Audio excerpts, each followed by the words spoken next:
This is Renee Collins. And Mary with the green hair. And welcome to a joint presentation of Gray Matters and Overtones. Well,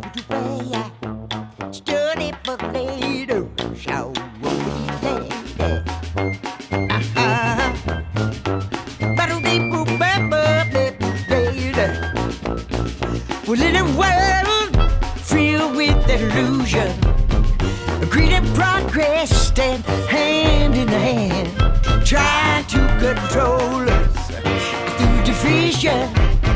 Well, time we band together and make our stand. Time is now to deprogram, 'cause deep inside we're all the same. The precious child wants a power back, speaking loud and clear, we will not be tamed. Well, I know that we will survive. We will survive. We will survive. We will survive. I sing songs with new beginnings. Well, melodies sing of our faith. We're satellite, a universal hookup. A first time in history we can all communicate. Well, another wave of light shining on us. Well, a leap of love and joy and grace. With the human spirit, never ending. People of the world, I come face to face. Well, I know that we will survive. We will survive. We will survive. We will survive.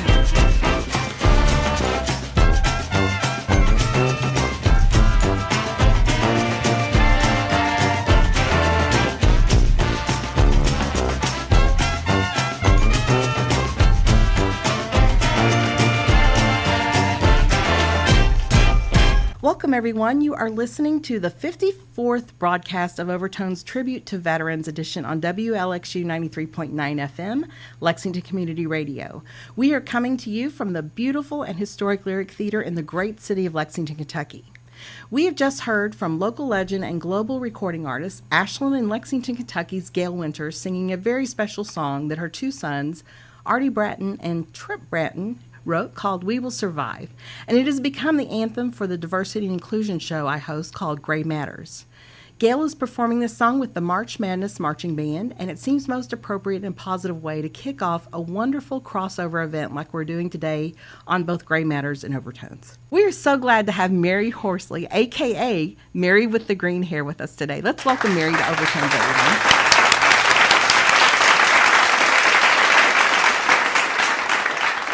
So, Mary, as we set the stage for this tribute to our veterans show, talk to us first about your military service. Well, I was in the Navy for 4 years. I lived in Yokosuka, Japan, outside of Tokyo. I did that for 4 years. I was on the USS Blue Ridge. I was a quartermaster. I did navigation, charts, Morse code, and stuff like that. Well, that's wonderful. And what has kept you busy, and what topics are you most passionate about post-military life?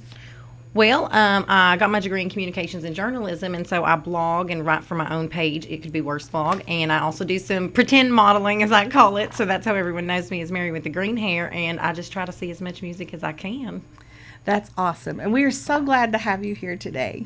We have 6 other veterans here to talk about the role music plays in their lives, and let me ask you first, what does music do for you, and what role does music play in your life, Mary? I'd like to think of it as a de-stressor. I can't go a day without listening to music, or I just feel like I've ruined my whole day. It brings people together, that family and tight-knit group, and so that's just what it's been to me.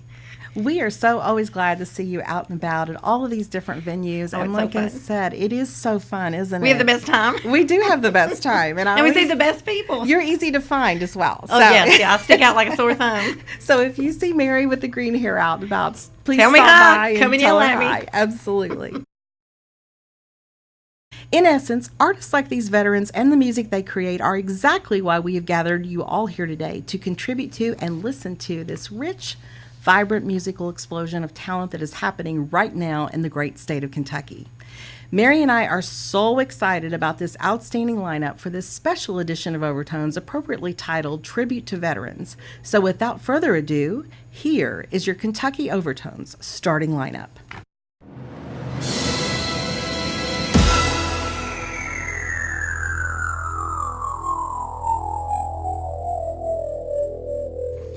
A Kentucky native and Henry Clay alumni, he calls Florida his home now. Let's welcome Wynn Taylor.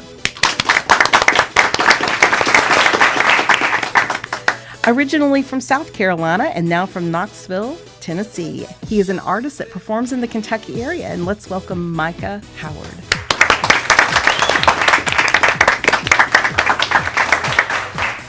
From Georgetown, Kentucky, and a little bit of Stamping Ground, Kentucky, a member of the band 29 Horses and also open mic extraordinaire host at Schlancha Public House. Let's welcome Adam Stewart.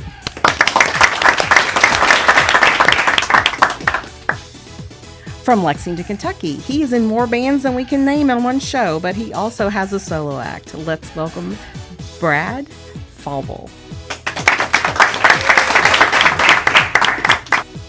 From Indiana, but now from Irvine, Kentucky, let's welcome Michael Stallings to the show, everyone. Originally from Germantown, Ohio, but now from Georgetown, Kentucky, let's welcome Sherwin Kidd to Overtones.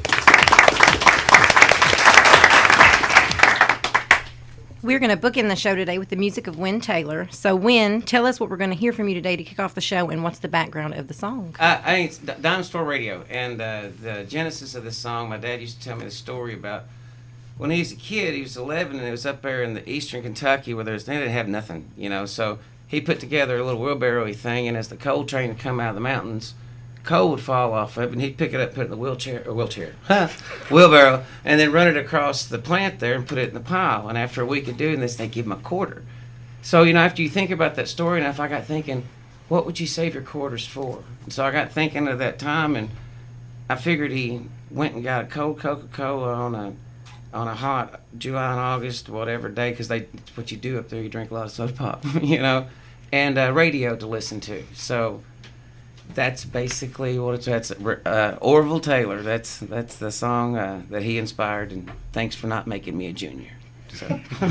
Here is Wynn Taylor to kick it all off for us with his original song, Dime Store Radio.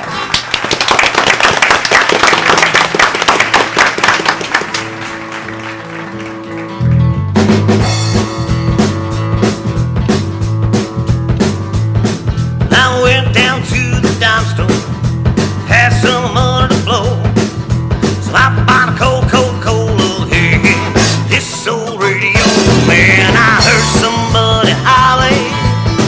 I heard the Rolling Stone. Blah, blah, blah, blah, blah, blah. I even heard the junior say, leave his country boy alone. I heard Joe Jones and the Beatles, we can work it out. Willie and Johnny, yeah, twist and shout. Well, them songs they come rolling, just as steady as can go.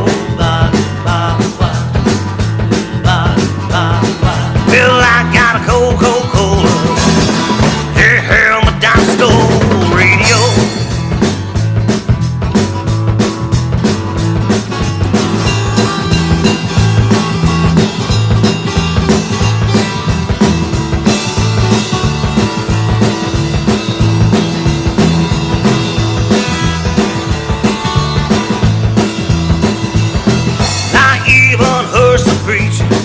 On the old time of gospel high, little Richard screaming here, Waylon's guitar. Well, that sound was really happening. It touched me down to my soul. Blah, blah, blah, blah, blah, blah. Well, I got a Coca-Cola, yeah, my dime store radio.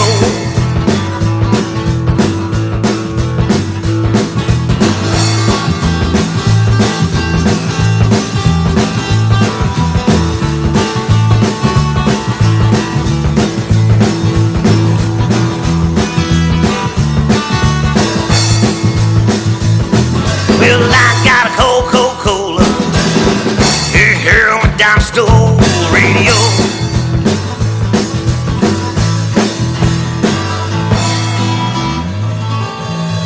Radio.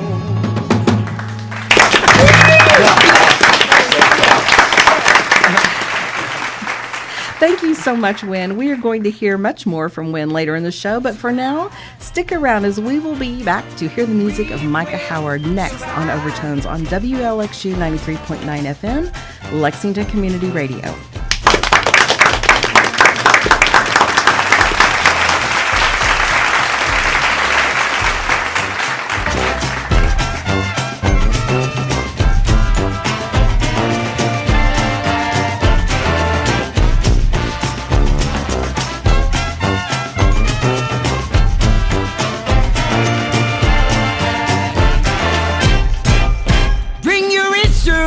Beloved, to come and join the band. Forget the differences created by man. United in the spirit, I just know we can create a new and wondrous, joyous, happy land that we will survive. We will survive. We will survive.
Woke up this morning, whiskey still on my breath.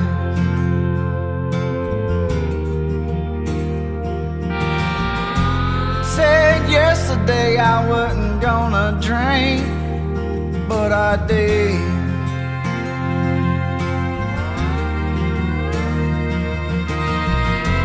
Acting more like the lies that are told on me.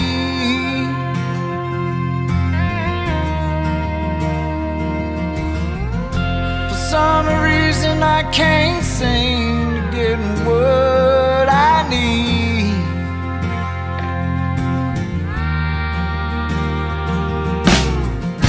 But you can't tell me I'm drowning, 'cause I'm already down.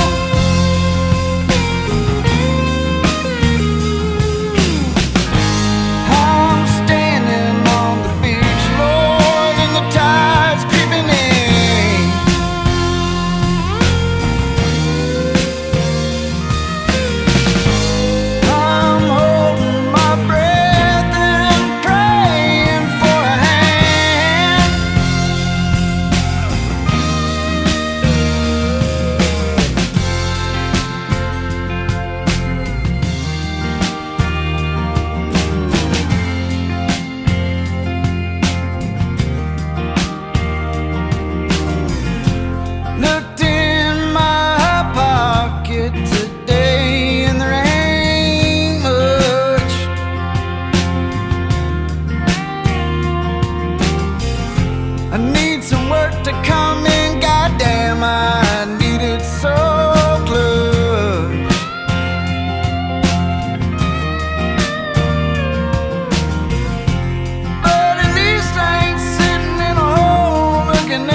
We're back, and you just heard the music of veteran Micah Howard on Overtones on Lexington Community Radio. Micah, what was the name of the song and the story behind it?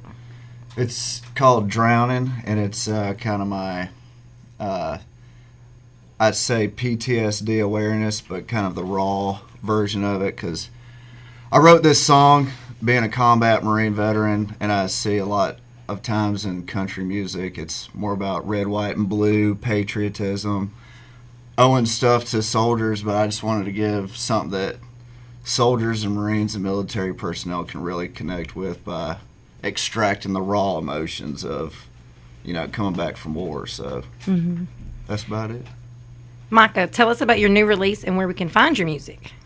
I have an album coming out. I am currently in the process of uploading it to Spotify or Bandcamp. No, that's CD Baby.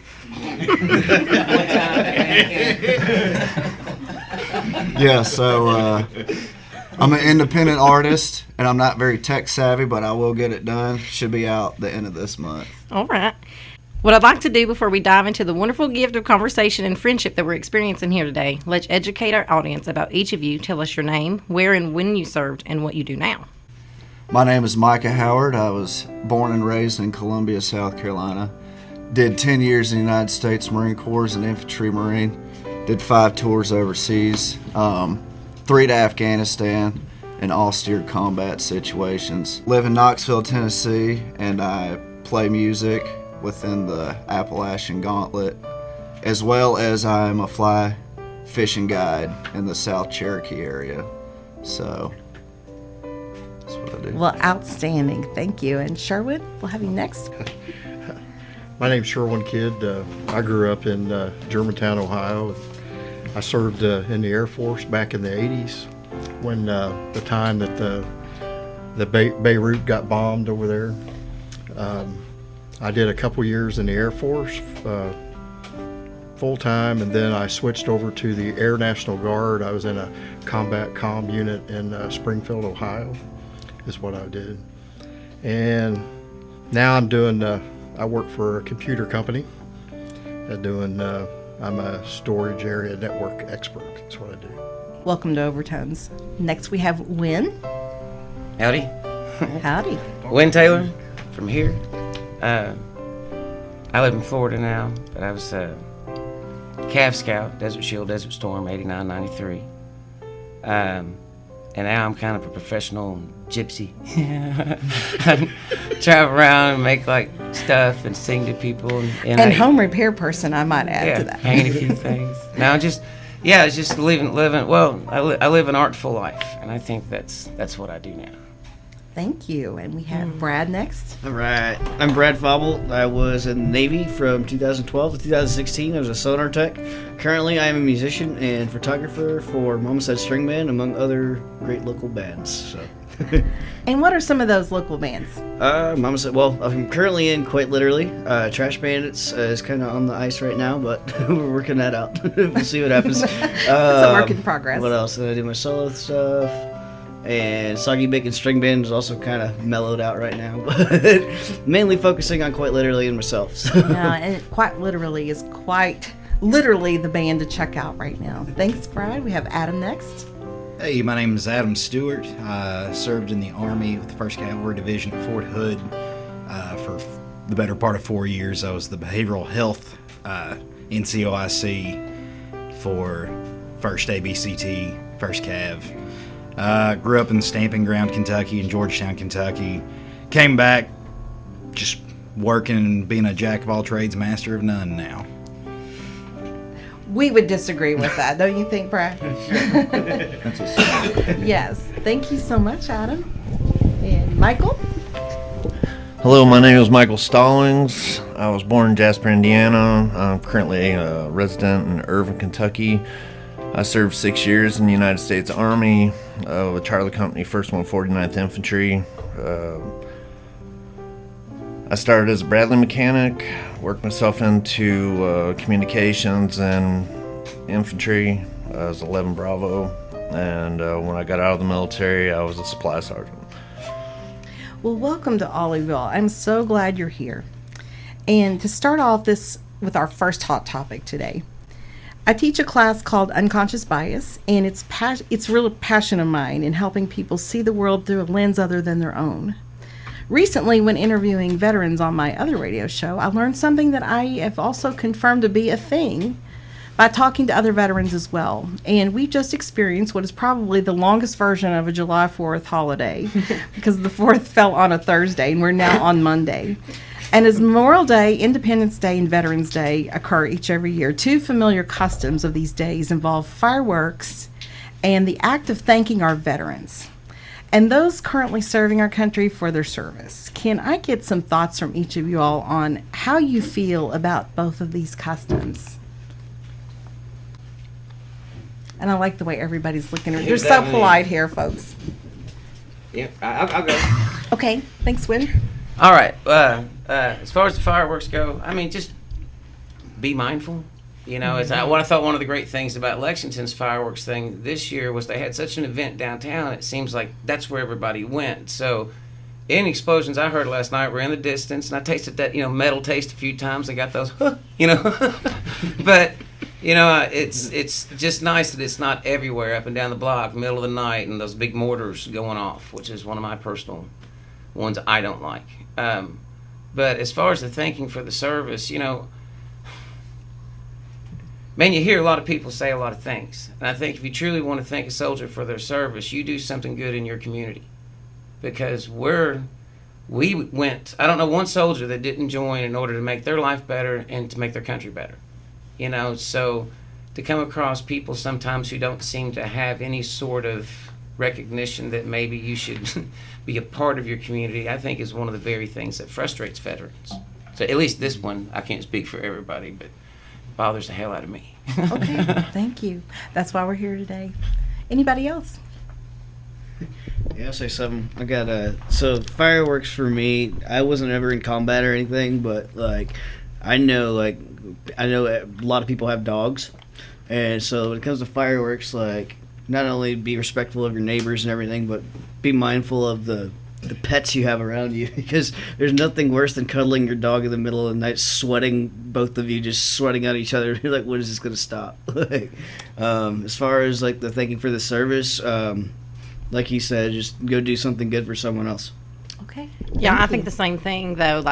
I was never in combat, but my dog goes crazy when the fireworks are going, and it's all up and down my street. Some people put up the signs that say, be mindful of the veterans, or they have designated areas, which I think is a good thing, because having it as just my dog has PTSD. I can't imagine what everybody else goes through. And then when people thank me, I try to just be cordial and say thank you, back. But he said, do something nice, or, do something every day, not just the days that is expected.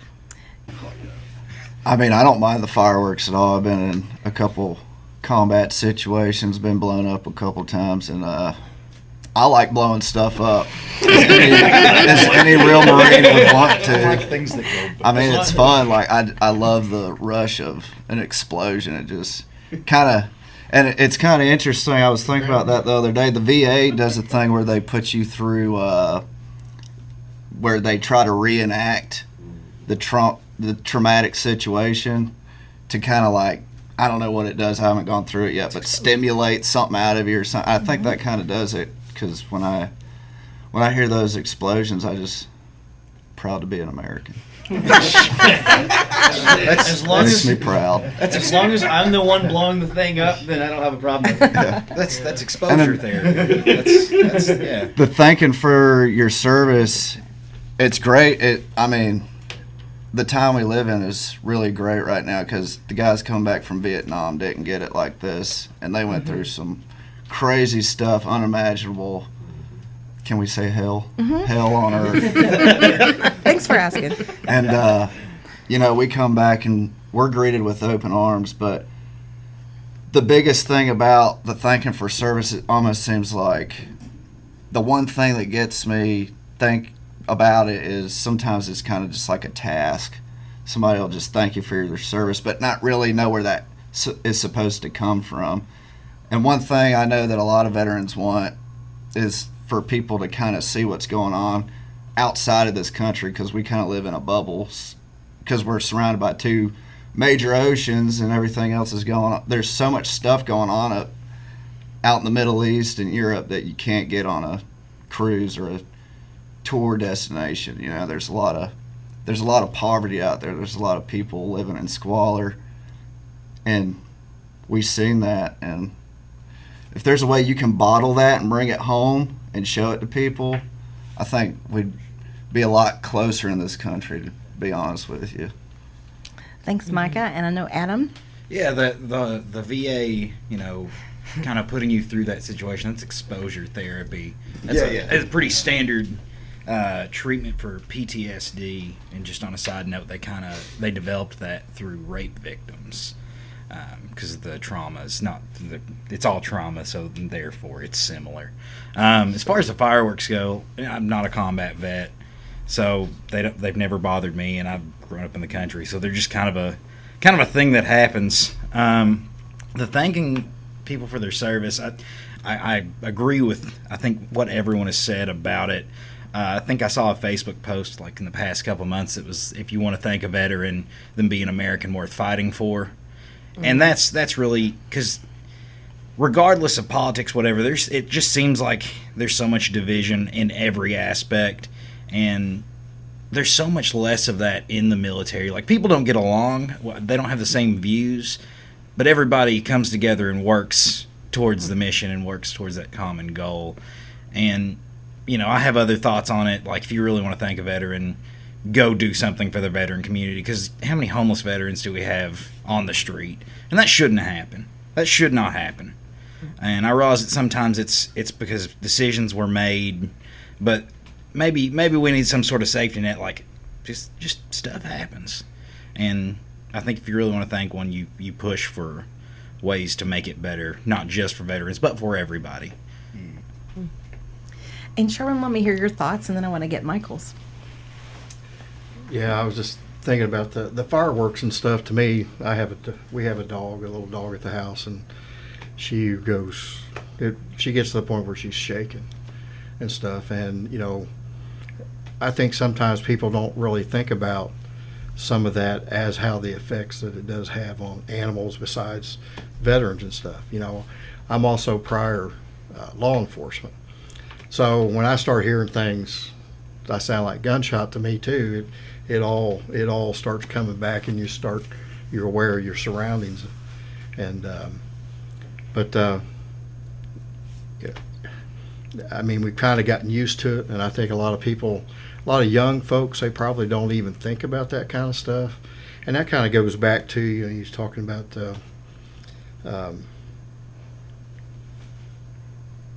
the other part of the question that you had.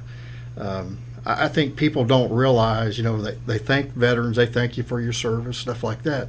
But I don't think they really realize that when you sign that piece of paper, you put your life on the line, that you might not come back. So there's really a lot more to it. And that is what we should be thanking you for doing, that willingness. Okay, thank you. Michael? Michael's sitting over on the very far right. Yeah, I'm just hanging out here.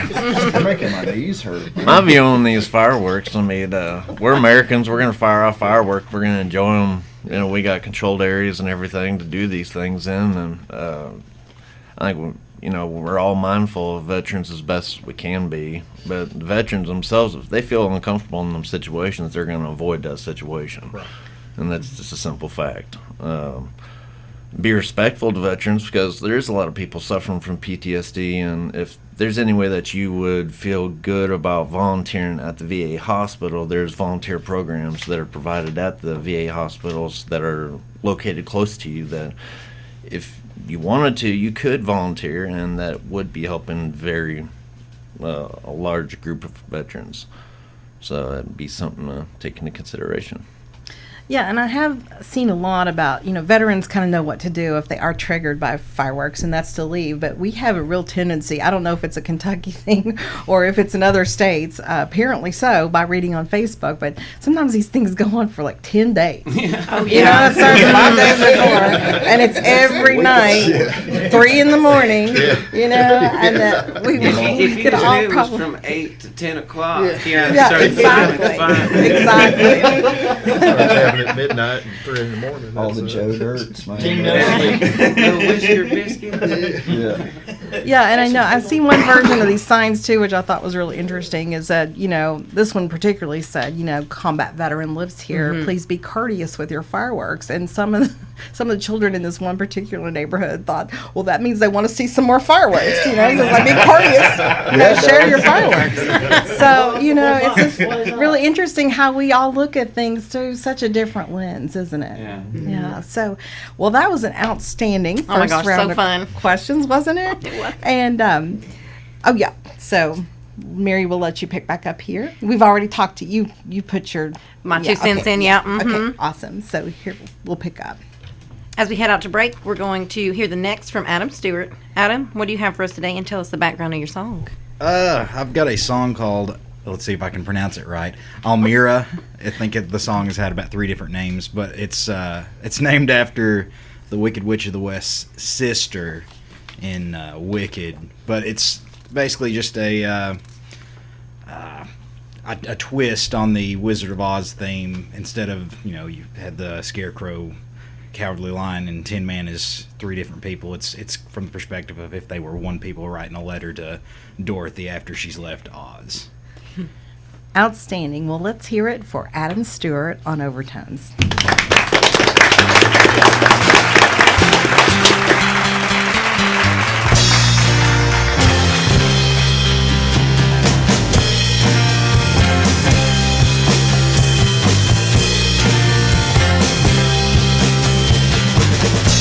Got a 10-man's heart,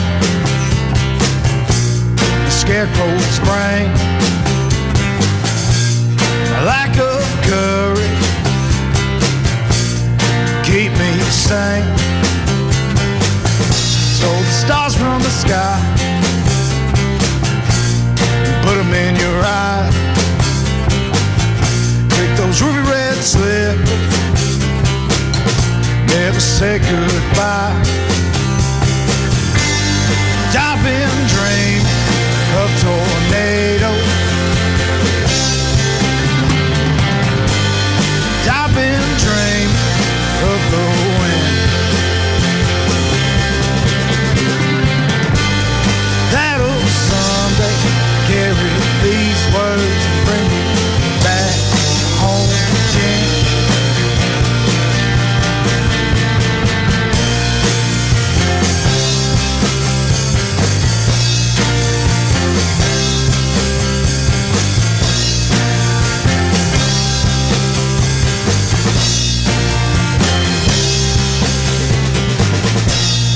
Wicked witch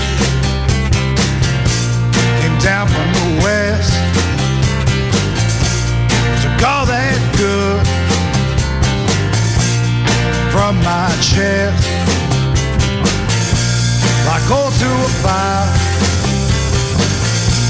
You lit me up, full of burning desire, to a 10-man's heart. I've been dreaming of tornadoes. I've been dreaming of the wind that'll someday carry these words and bring me back home again.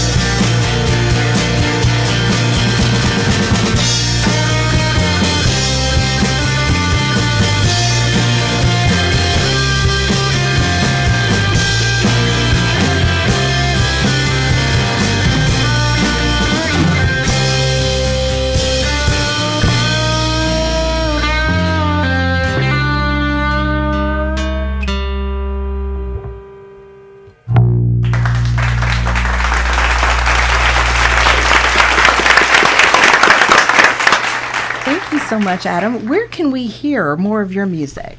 Any of your major streaming platforms, Apple Music, Spotify, etc., etc., etc. Should be on any of them. Just search 29 Horses. It'll be there.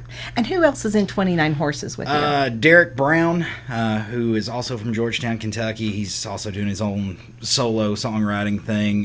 Matt Green, there again, another songwriter. Ben Boggs, there again, another songwriter in his own right. My friend Ryan Brown, when he's around, he's in there too. I think that covers everybody. Should be 29 songwriters then, right? Yeah, it certainly feels like. We did have a question from someone that was listening to our show and wants to know where the phrase 29 horses. Yes. Wynn has a theory. Okay. So the question is this to our audience: where does the band name 29 Horses come from? You used to have 30. 30 is too damn many. That's what it is. We saw a 29 horsepower lawnmower. We kind of think tanked name ideas back when I think we were 19 years old. So it's been a few years. Well, I love these stories behind band names, don't you, Mary? That's fun, yeah. So thank you so much, Adam, for sharing your music with us today. And we will be back with more music from our artists in the studio, including next the music of Brad Fowble. Coming up next on WLXU 93.9 FM.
dig your grave for me. Send me to the bottom, or send me to the deep. For I am one with the earth and the sea. Grave digger, dig your grave for me.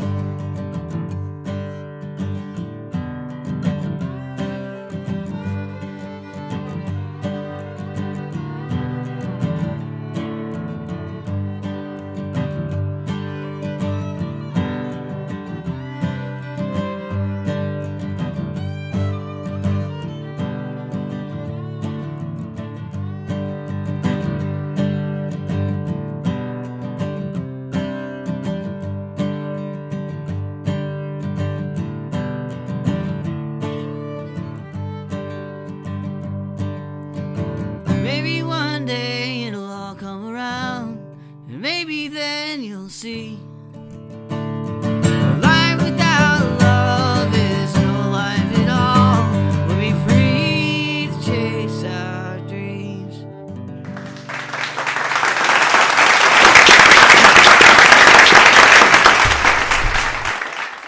We are back, and you just heard singer-songwriter Brad Fowble. Brad, what was the name of that song, and also what is the story behind it? All right, the name of the song is called Gravedigger, and this is off my new album, Sorrow and Bones. It just came out July 1st. So Gravedigger is based on the premise that, like, you've given up on something that is just bringing you down and being an anchor and sinking you to the bottom, I guess. But literally, that's a lyric in the song. But yeah, it's essentially just like rising above that and realizing that in the end, it doesn't matter, and you can just do better and always become better than yourself. I like that. Can you talk to us about your CD release and where we can find your music? Yeah. So Sorrow and Bones, I did the CD release party at Twisted Cork last Sunday, and It was awesome. Yeah, it was fun. It was a good time, and I actually did a 2-part one, and did it at Patchen the next night. So, but all the music can be found Apple Music, Spotify, pretty much anywhere that Bandcamp and CD Baby and DistroKid put it out. I don't know. There's ton. But yeah, it's out on the interwebs, and I don't have physical copies yet, but I'm working on that, and yeah, that's it. I got 4 other albums out as well. So Well, thank you so much for being with us here today, Brad. And Mary, what is our next hot topic for these outstanding servicemen and lady today? How do you relate your camaraderie in the military to being a part of a music group or your music today? You know, does it help with that discipline, or you want to be part of something bigger than yourself? So it's helped tremendously. I mean, I think that's the biggest thing you really, really miss when you get out is the camaraderie and the brotherhood and the kinship. I mean, I have 2 brothers of my own, and I love them to death, but the guys I served with in austere environments and that crappy situation, I know they are family to me. I don't care if there's no blood, there is some sort of blood going on. So, and then when I got out, moved to Nashville, that's where I met Wynn with Stop 22 tour. And prior to that, I was feeling kind of lonely, and then I met these guys, and they're all just, barbarians like I am, so I can relate to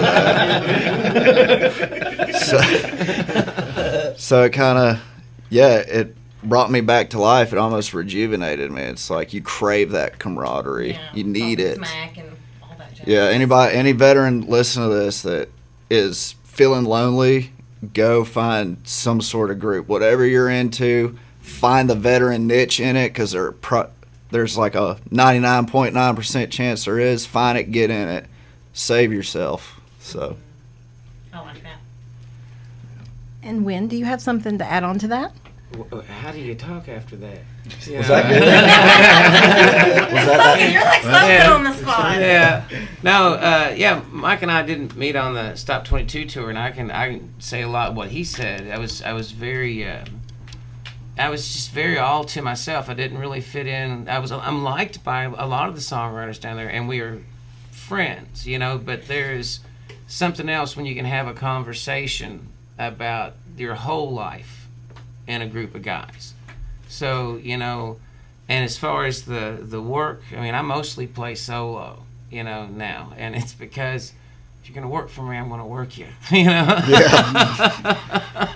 And I know every stupid person's there when I show up. So, you know, that works for me. But the friendships that you have in the service can be equated a lot like that.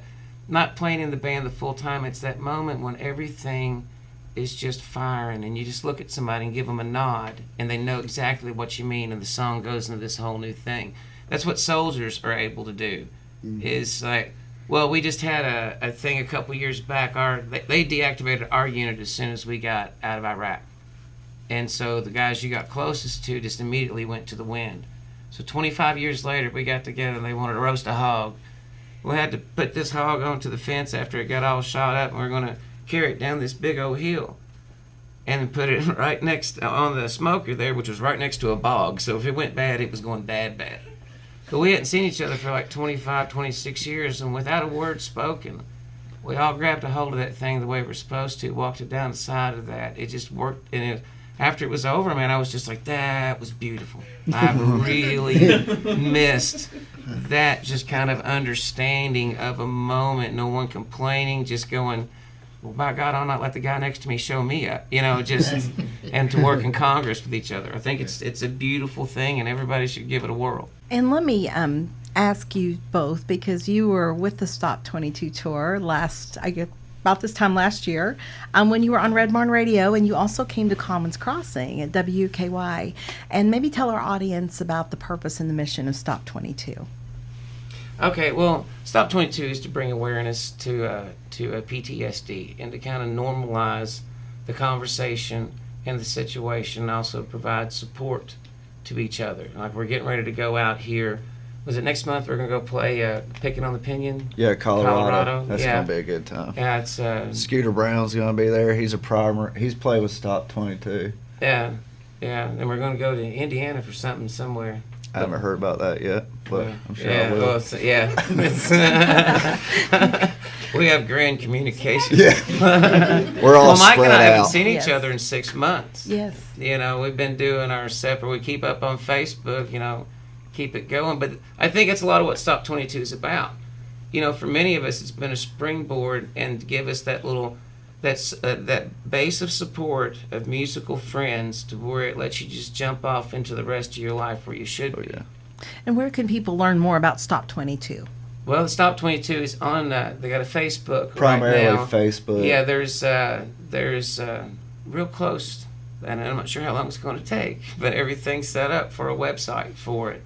So when the launch of that is, I do not know, but I know it's the meetings right now, the second Tuesday of the month at Coach's Eastgate in Lebanon, Tennessee, and everybody's welcome to come out.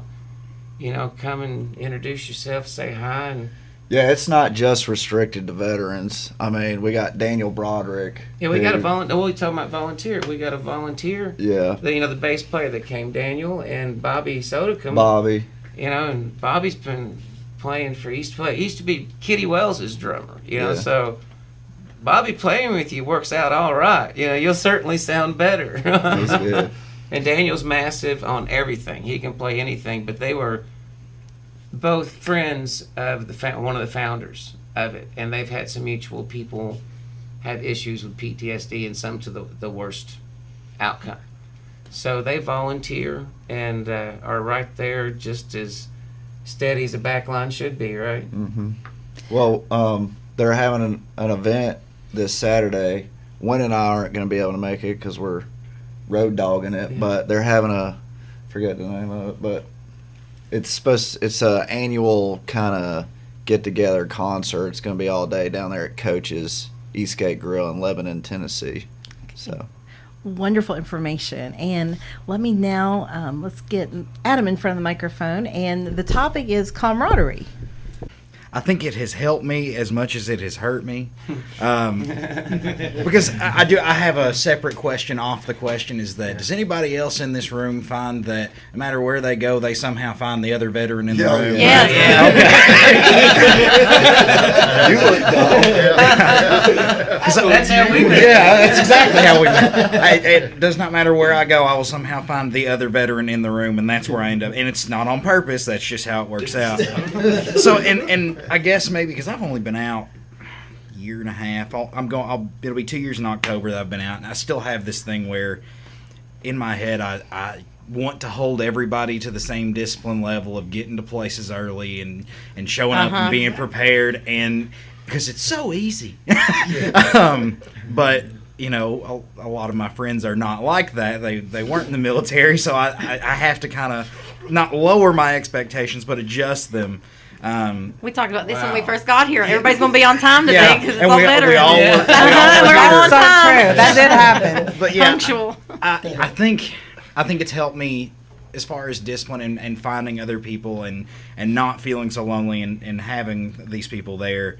But at the same time, it has hurt me because I have to take a step back and breathe sometimes because it's just like, can we get in here and get this done? And that's all I want. So, yeah. That's a great observation. Thank you so much. How about Sherwin? How about you next? And then I want to get the microphone over here to Michael. Okay.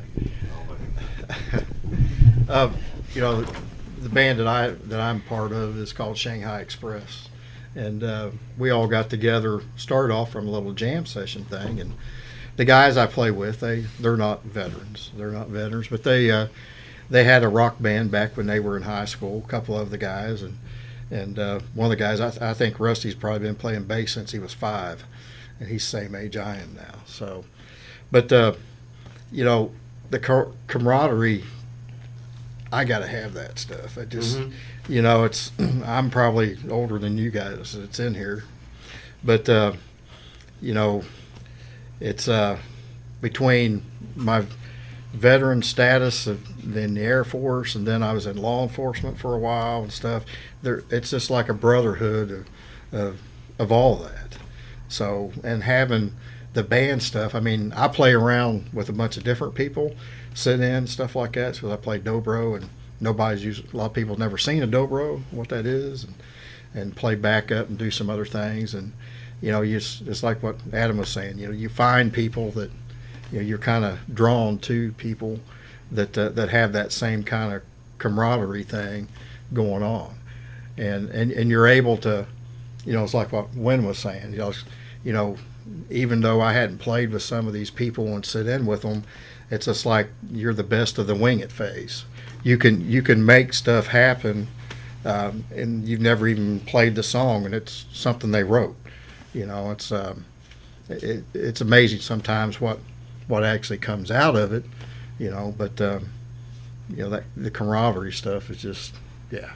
And you know, being in a band is more than being in a band sometimes too, because, you know, you can have the best players in the world, but being a good band member is another thing, you know. And that's where it is, like what Adam's talking about, showing up on time, not being 2 hours late, and helping out, tearing up, you know, setting up and different things. And, you know, we're talking about today, it's like I was the guy that was here way before anybody else was here today. But, you know, it's been drilled in my head from years ago. And some of the guys that I work with, you know, I travel all the world with what I do. And one of the guys that's a team lead, a lot of times, he's retired now, but he was an ex-Marine. When he said be there at 8 o'clock, be downstairs in the hotel at 8 o'clock to meet before we went to a customer site, that meant being there at 7:45. 15 minutes. Because by 10 minutes till 8, he's done left. You're already late. If you're there at 8 o'clock, you're late. So. Think about how these dynamics play out in the workplace, because I've asked that question many times. I've said, okay, I want to poll everybody here is, what does it mean to be on time? And that ranges from 15 minutes early, and not only that, but your stuff's ready to go on your desk, your phone's laid out, to 5 to 7 minutes late. It's like, okay. And you know, it's just like everybody has a difference on how they see that and the lens through which they see that. But the more important is, what story do we assign to each of those individuals? And what are we telling in our heads about whether these people are late or they're lazy or they're like real strict and they're type A? We put all these labels on something just as even as important as like on time. So it's very interesting here. So Michael, what about you? I got out in 2012. Out of the U.S. Army. Thanks for clarifying that. Yeah. It sounded like, I don't know, wonder what show we're really on. Yeah. No, I got out in 2012 from the U.S. Army. When I got out, I was used to being around active duty, soldiers, 11B, infantrymen. Infantry battalion is really, really close. A lot closer than I'd say a lot of branches. But I don't know where, infantry's its own thing. But when I got out, I was used to having my family around me. Sonder's my family, but it's different than your military family. So when I got out, I didn't have that family anymore, and I seeked them out, but they were on their own thing, and they got to carry on a mission, and you're not part of it no more. I was medically retired, and it kind of hurt me because I was a supply NCO, and I took care of 155 soldiers, for our company. I was responsible for them, and they medically retired me. And after I got out, I felt really alone. Didn't know where to go. Didn't know who to talk to. Didn't know. And tried to hold on to my buddies and stuff like that. But music's really helped me to come out of my shell and be around people that you can understand and share moments with that you ain't been able to do that for a while with. Yeah. And Brad, I see you shaking your head. What are your comments on this topic? So there's a very special bond you get when you get 156 guys on a submarine together. It can be scary at times. The big thing is the thing on submarines is like the game we always played with the new people is like, how much hope can we take away from them? So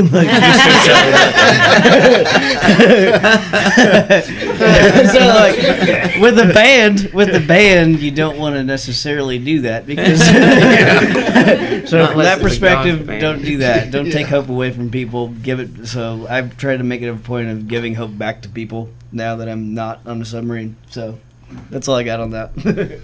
Outstanding. Well, this was a great topic. Mary, do you have anything to add to your own question? I just remember, like, when I first got out, I had, like, nobody, and so I went down to the VFW in Lexington, and I immersed myself into it. Next thing you know, I was bartending there, I was working there, I was there every day, just trying to be a part of that, talking smack to them, just being a member of that veteran group. You just miss it. You do.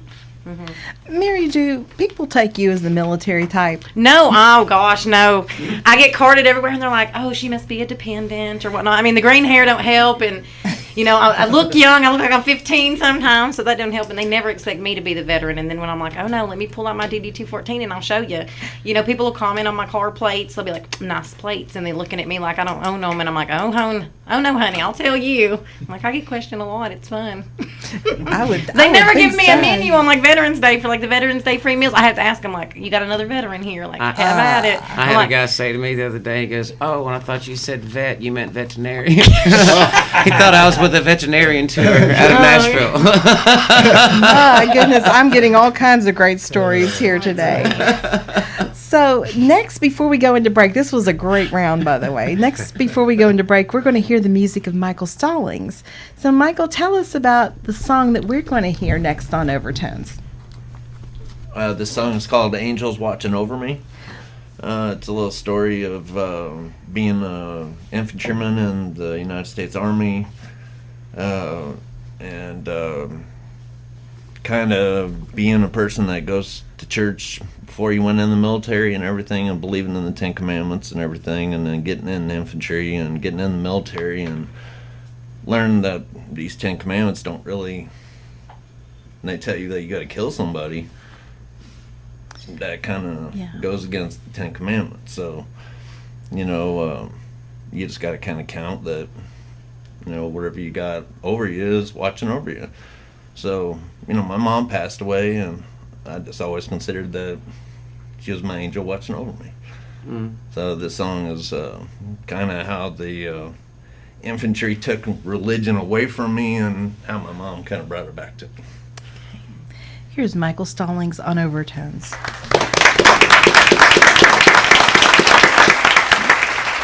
His face looked like a road map.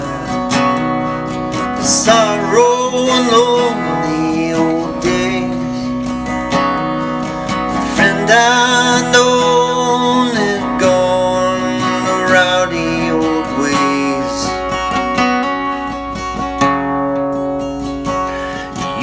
stand at the foot of the altar.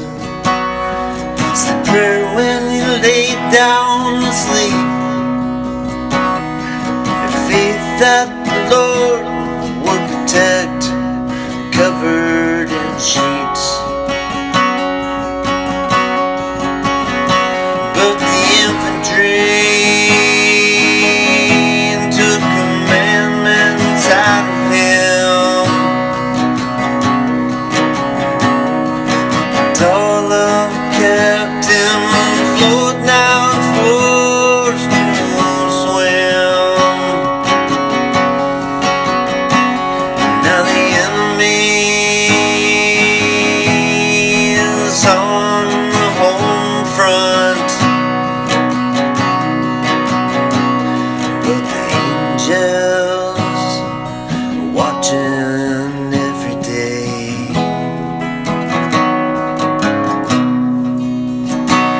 Death sat by a campfire. Man faced danced in the light. Sat and drank whiskey, told tales, last through the night.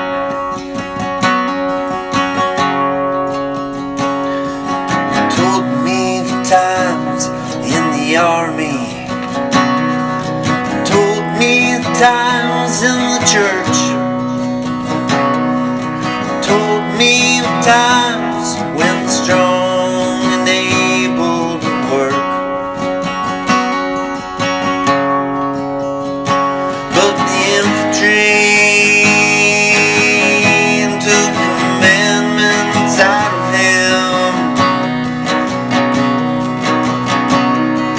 And all of them kept him afloat, now he forced to swim. Now the enemy is on the home front, but the angels are watching every day.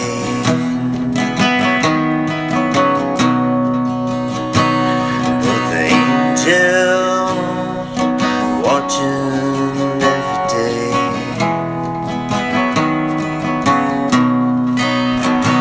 And after hours sitting talking, mud mush between our toes, knew that my friend was needing to get up and go. As he stood up with a proud smile, he surprised me with his last of words. Savior above, always need comfort your hurts. But the infantry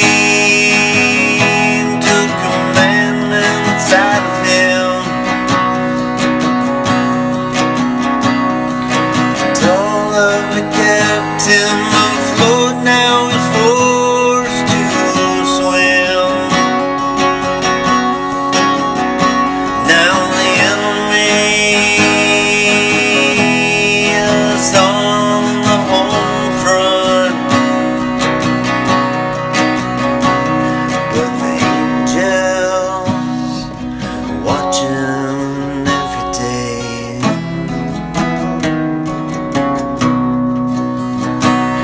But the angels are watching every day.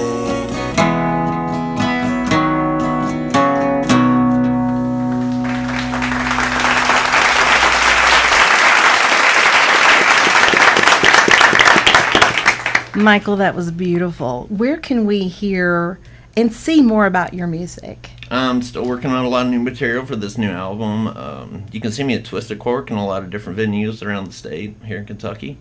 So I hope you can make one of the shows. And who are some of the many musicians you partner with on almost a regular basis?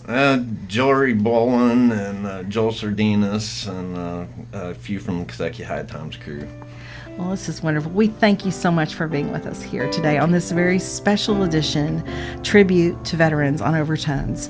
We hope you're enjoying the show. And when we return, Mary and I will be talking with our featured artists who have served this great country and now serve our musical community in such special ways here in Lexington, on Lexington Community Radio in the state of Kentucky. And you will be hearing next the music of Sherwin Kidd. And that's coming up next.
Are back, and you are listening to WLXU 93.9 FM, and you've just heard the musicianship and the artistry of Georgetown, Kentucky's Sherwin Kidd. Let's welcome him back to the show.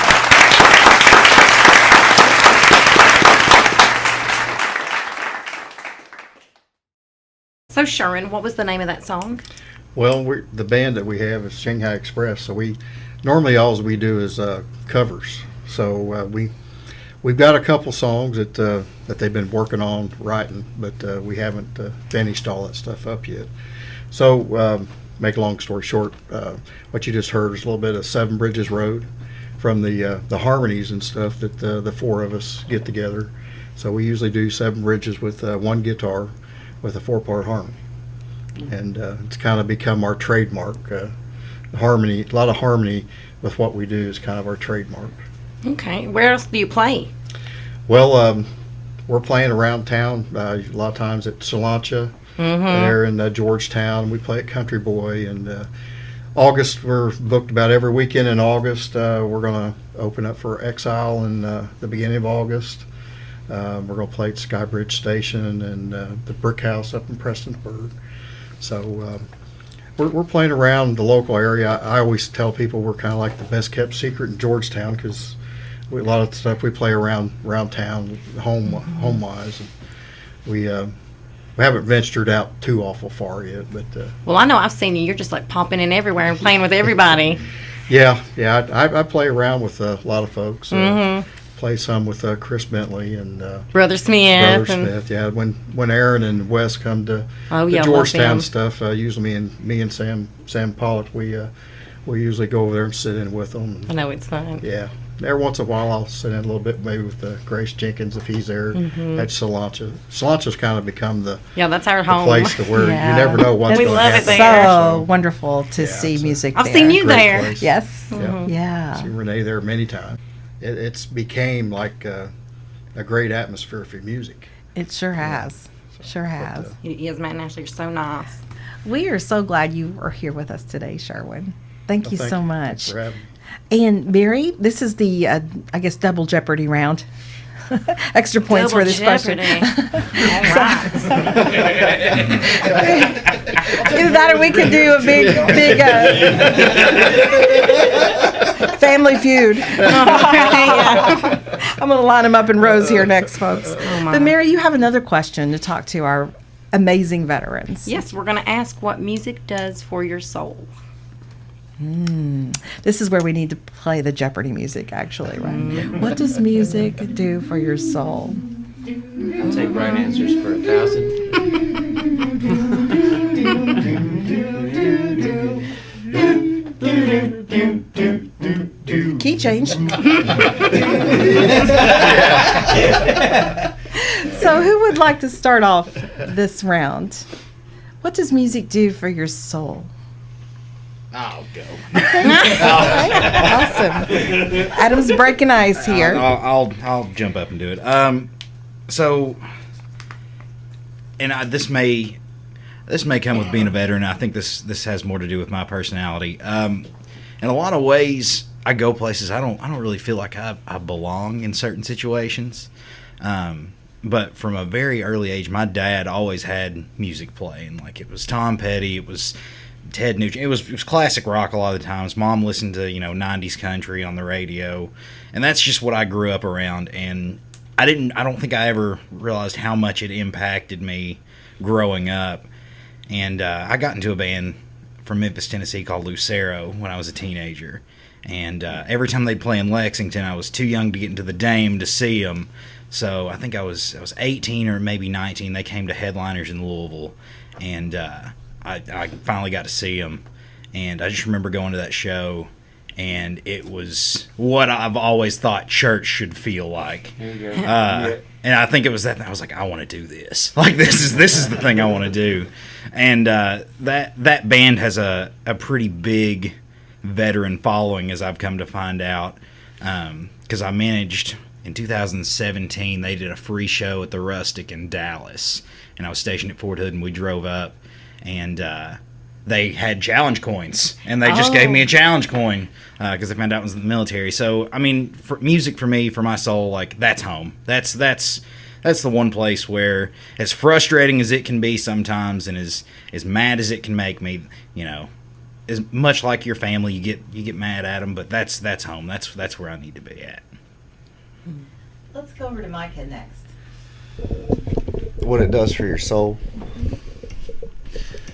Well, I mean, it heals your soul first off. I mean, when you get out, sometimes you feel like the military just stole your soul. That rhymes. But, you know, it just feels like you get out and you're kind of lifeless. You don't have the same emotions that you see everybody else does around you. You want to have those emotions and you want to react with those emotions, but you're just kind of numb in a way. And music is an outer expression of internal emotion. I think it's our way to communicate what we're feeling inside. I mean, look at Arlo McKinley.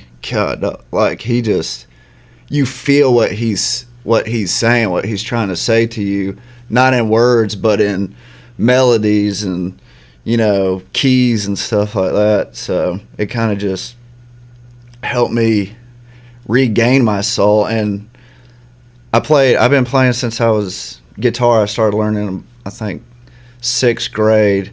Didn't play a lick the whole time in the Marine Corps for 2 years because I just felt like I wasn't supposed to. Like, I wasn't allowed to do that. That would put me in a more creative, emotional mindset, and I needed to be hard.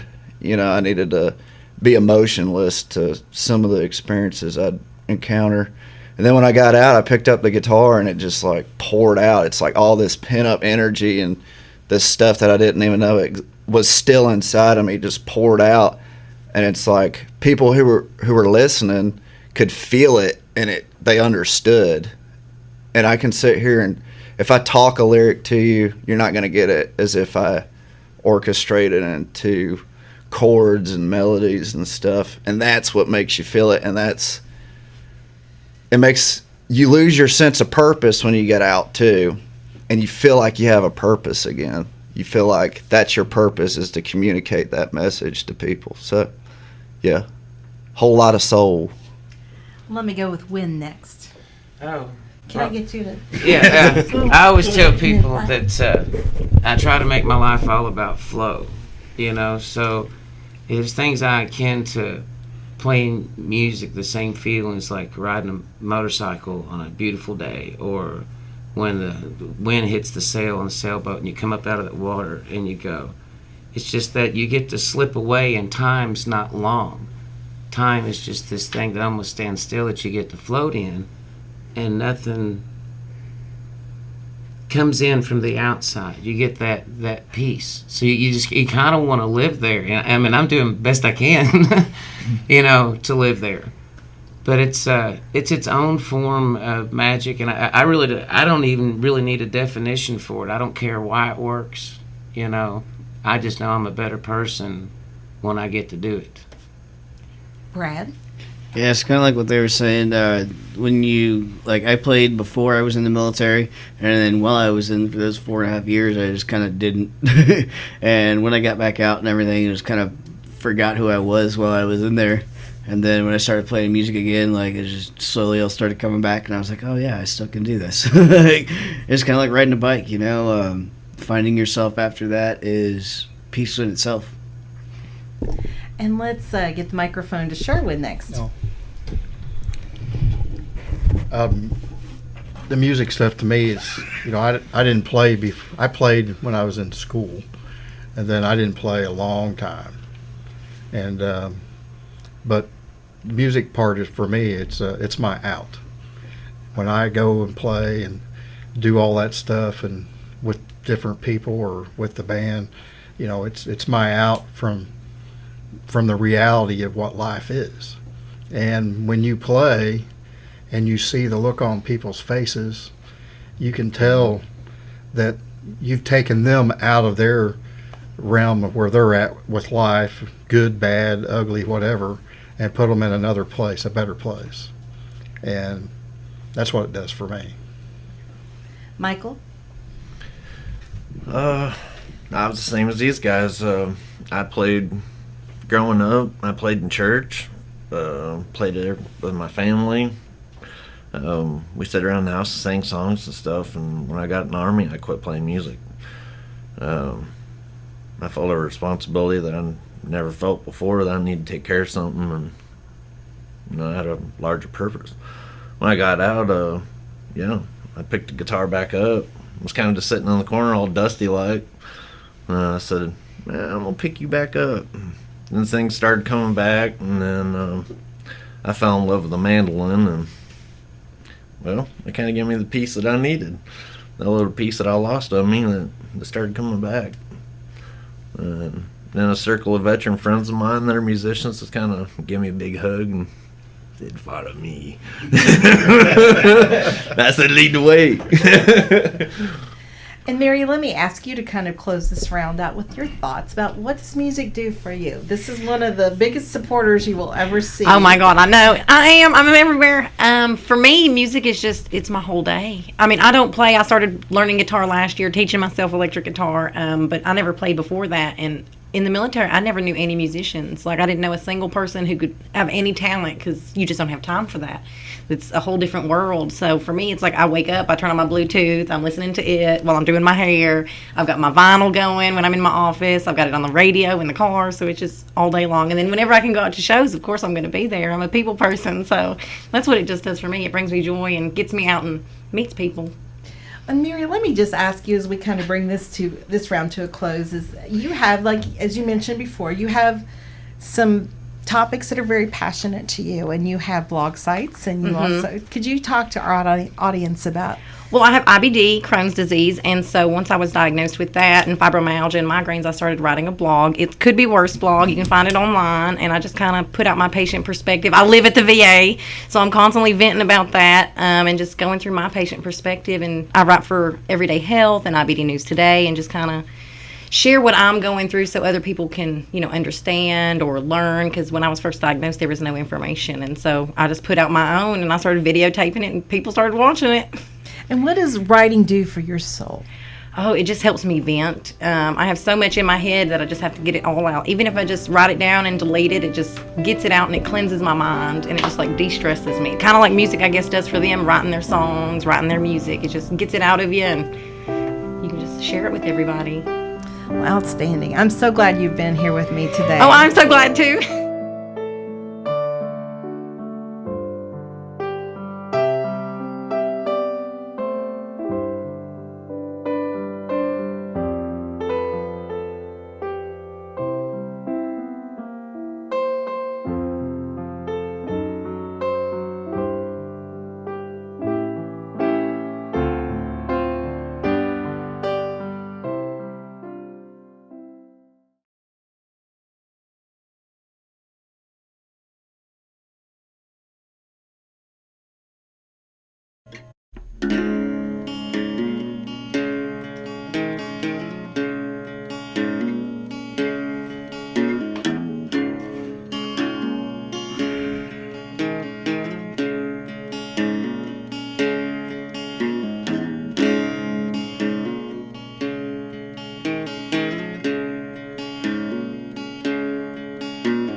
Invading rays, morning light,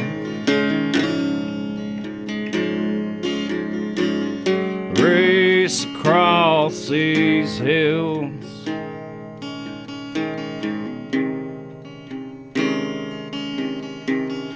Oh, my sweet mother, you look just fine today.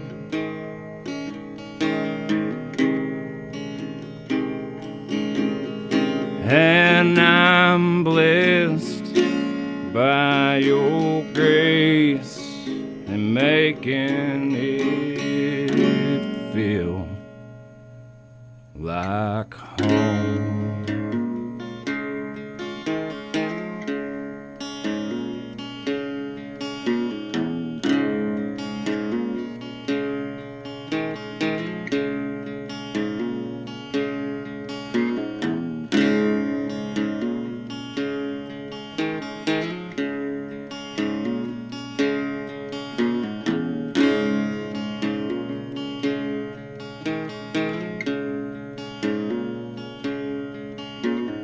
Running wild-eyed,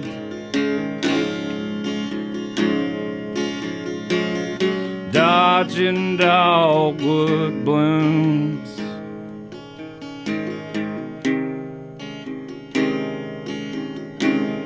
as my heart rages, I'm by the view.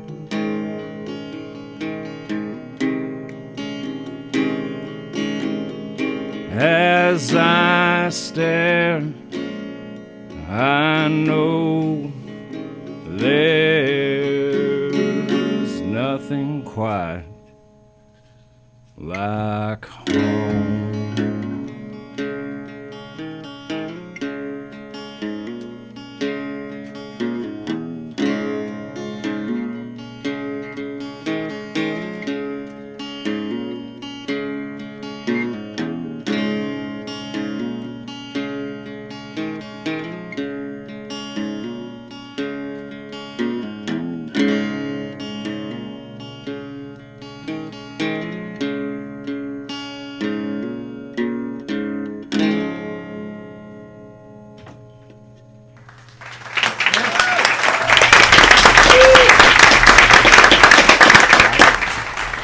We are back, and that was a beautiful song titled Home, written and performed by Lexington, Kentucky's Jory Bowling, who performs as both a solo act and also with the Blind Corn Liquor Pickers from the 82nd Airborne U.S. Army. Is that correct, Michael? Yep. Okay. And Jory is also not with us today, sadly, but he sends his well wishes to everyone.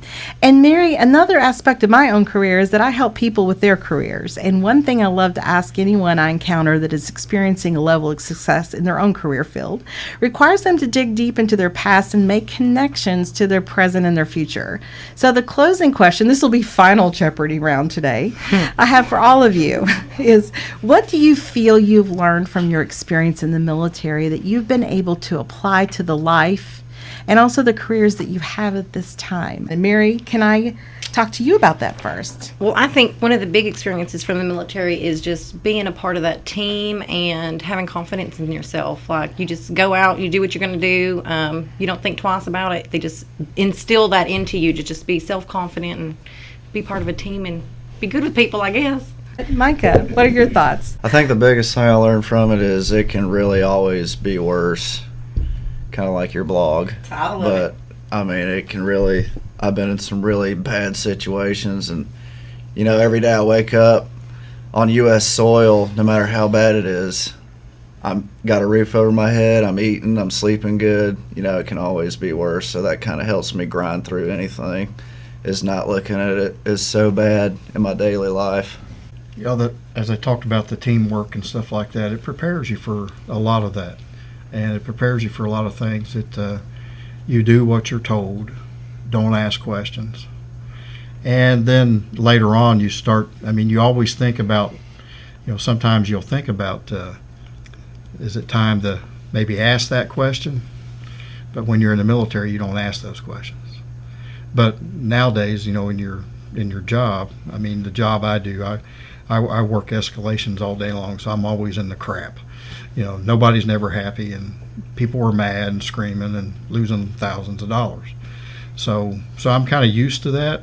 The military prepared you for that, prepared me for that. But there is a point in time that you like to get out of it. But and that's where the music comes in. Yeah. Thank you.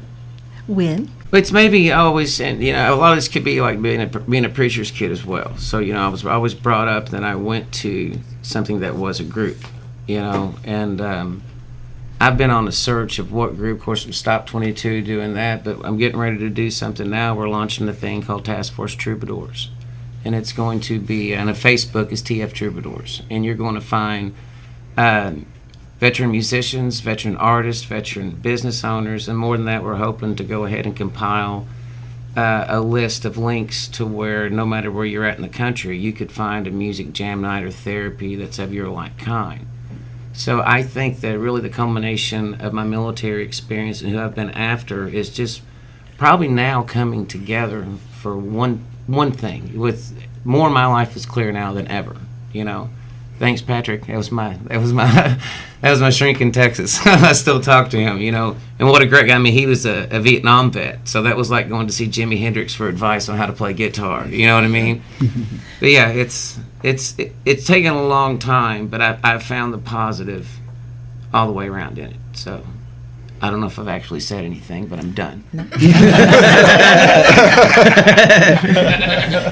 that must mean you're next, Brad. All right, so I guess the biggest thing is I made it out of the Navy without a wife, a kid, or an STD, so that's definitely helped. And then as far as organization goes, that's definitely, with as many things that I do, like organization is definitely the biggest helper for me, and along with everybody else, just the camaraderie and all that put together is kind of the whole experience. Wonderful.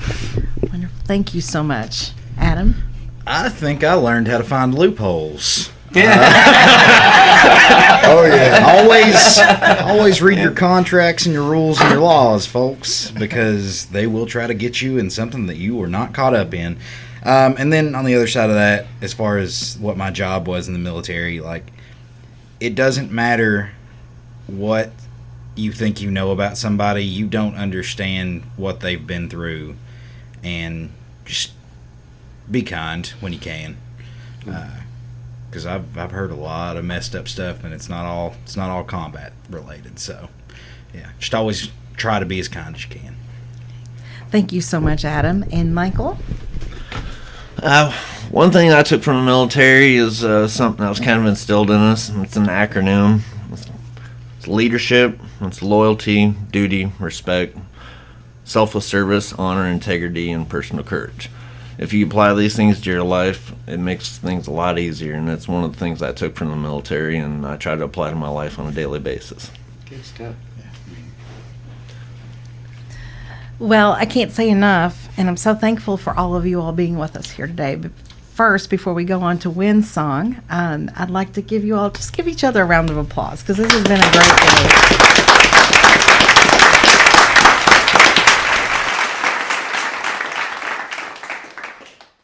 Wynn, we are going to hear from you next, as you're the bookend act on right. Overtones today. So it opened us up, and we'll be closing us out. So talk to us about your new release, where we can find your music, and also talk to us about the new effort that you have underway. Okay.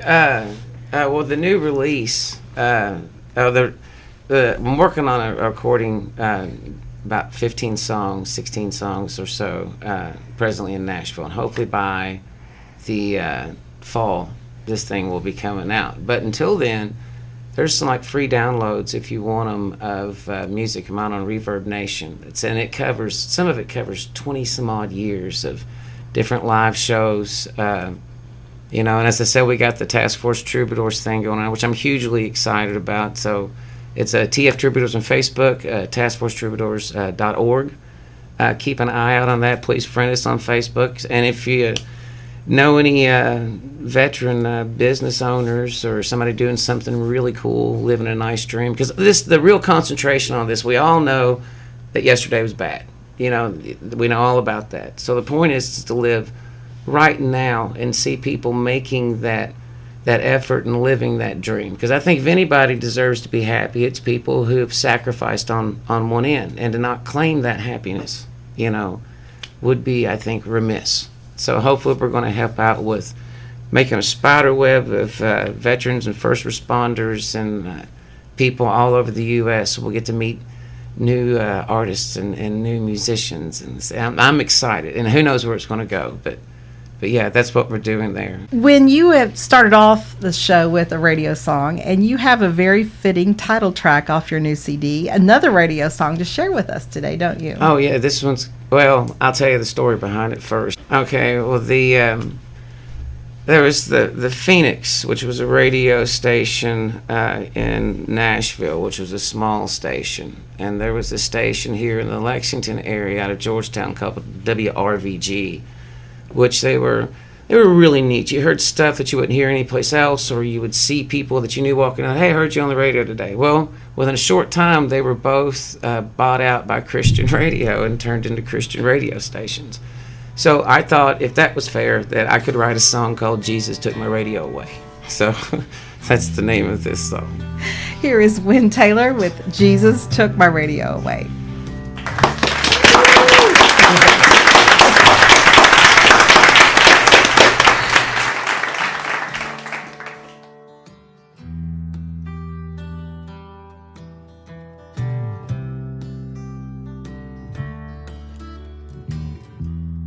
were no reason, were no rhyme. Can't believe it's happened one more time. First in Nashville, down Tennessee, now around here. Well, it just don't sound like home to me, 'cause Jesus took my radio away.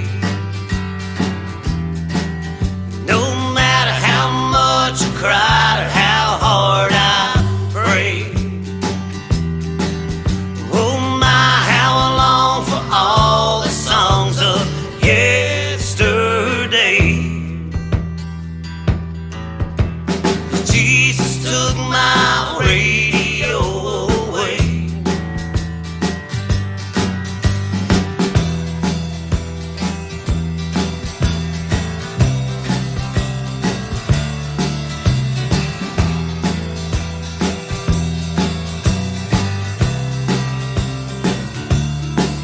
Oh, now, well, I'm just passing time, listening to my old records and drinking my Sacramento wine. So here's to the Phoenix that burned up in flames, and RVG. Well, it's going by another name, 'cause Jesus took my radio away. No matter how much I cried or how hard I prayed, oh my, how I long for all the songs of yesterday. Jesus took my radio away. Yeah, Jesus took my radio away.